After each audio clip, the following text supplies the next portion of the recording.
नमस्कार दोस्तों। शोभा और कीर्ति नाम की दो बहनें थी। शोभा बहुत अमीर थी, परंतु कीर्ति अमीर नहीं थी। वह वृंदावन में रहती थी। एक दिन शोभा अपनी बड़ी बहन कीर्ति से मिलने के लिए वृंदावन आई।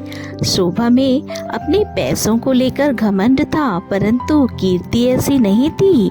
कीर्ति का पति घड़े बनाने का काम करता था। कीर्ति ने अपनी छोटी बहन शोभा को बड़े प्यार से अपने घर रखा। वह अपनी छोटी बहन को वृंदावन के सभी मंदिरों में ले गई। वहाँ उसने श्री कृष्ण के दर्शन कराए और उनकी महिमा के बारे में भी बताया। लेकिन शोभा का भक्ति में कोई ध्यान नहीं था। वह तो बस दर्शन करके घर आ गई। अब शोभा को अपनी बहन के यहाँ रहते कई दिन हो गए थे, इसलिए उसने अपनी बड़ी बहन से कहा कि मैं अपने घर वापस जाना चाहती हूँ। वहाँ मेरे पति और बच्चे मेरा इंतजार कर रहे होंगे, जिन्हें मैं अपनी सास के सहारे छोड़कर आई हूँ। कीर्ति ने कहा, थोड़े दिन रुक जाओ, पर शोभा ने कहा, मैं फिर कभी आऊंगी, अभी मुझे जाना ही होगा। शोभा को जाते समय कीर्ति ने एक घड़ा उपहार के रूप में दिया। शोभा घड़े का उपहार अच्छा नहीं लगा। उसने सोचा कि कोई घड़ा भी उपहार में देता है, इससे अच्छा तो पैसे ही दे देती। और अनमने मन से शोभा उस घड़े को लेकर अपने घर के लिए रवाना हो गई। घर पहुंचकर उसने उस घड़े को रसोई के ऊपर रख दिया। अब उसे अपने घर आए कुछ दिन बीत चुके थे। शोभा के गांव में पानी की समस्या हो गई थी। सभी नदियां सूखने लगी। पैसे होने के बावजूद भी शोभा को पानी की समस्या हो रही थी। एक दिन शोभा कुएं पर पानी भरने गई और पानी के लिए धक्का मुक्की हुई तो शोभा का घड़ा फूट गया। बड़े उदास मन से वह घर आ गई। फिर उसे अपनी बहन के उस घड़े की याद आई जो उपहार में मिला था।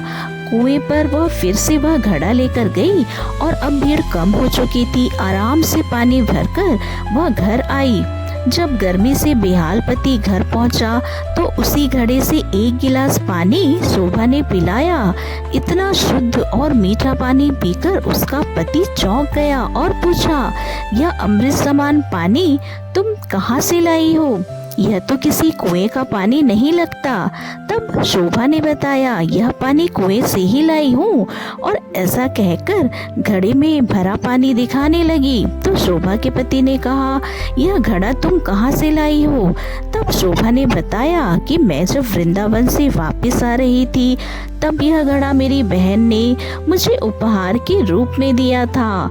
उसने उस घड़े का पानी सारा दिन इस्तेमाल किया और अगले दिन जब वह फिर से घड़ा लेकर पानी भरने जाने लगी तो उसने देखा कि घड़ा तो पहले से भरा था, उतना ही जितना वह पिछले दिन भरकर लाई थी। यह देखकर उसे बहुत हैरानी हुई। उसे समझ नहीं आ रहा था कि सारा दिन पानी इस्तेमाल करने के बाद भी घड़ा भरा हुआ कैसे है।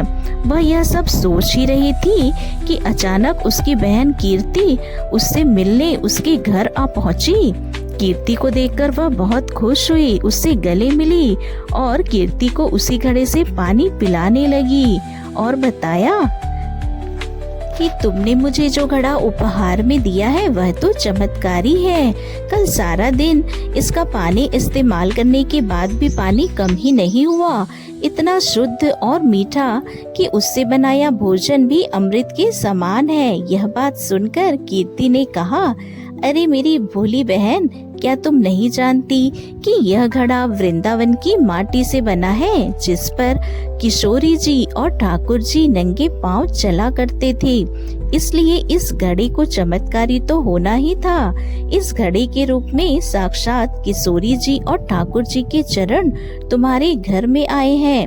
यह सब सुनकर शोभा बहुत शर्मिंदा हुई और इस उपहार को उसने मामूली समझने की भूल उसने जो की कहा, थी। मैं माफी मांगती हूँ कि मैं वृंदावन की माटी की महिमा नहीं जान सकी।